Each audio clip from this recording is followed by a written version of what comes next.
Hari ini kita nak sembang santai saja. Kan relax.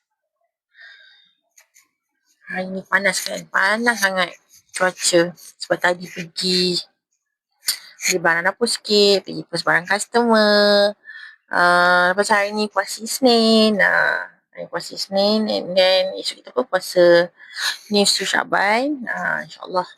So, kita banyakkanlah berdoa. Banyakkan berzikir, beribadah. Kan? Hello.